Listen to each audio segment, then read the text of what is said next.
Hello everyone, in this video we will learn how to remove duplicates in Excel from multiple columns.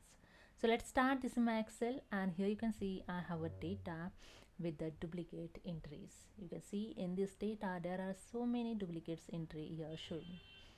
As a sales ID 304 is the same ID with the same product with the same customer name with the same amount, and other data also same showing. So these are the some duplicates data available in this. So I'm going to remove the duplicate data from multiple column. So I choose the product column and amount column. So these two columns duplicate I'm going to remove. So let's start. Simply select the inside the cell and use the Control A to select the entire data. Then go to the data tab. In data tools group have a remove duplicates option. Just keep cursor on that option. You can see the name remove duplicates. Then click on it, and here you see the one dialog box is open, remove duplicates. Okay, in this dialog box you can see the column list showing here. When you drag it, all columns is showing here which are available in your data. So here the two options showing select all and unselect all. When you click on the unselect all, the all column is unselected.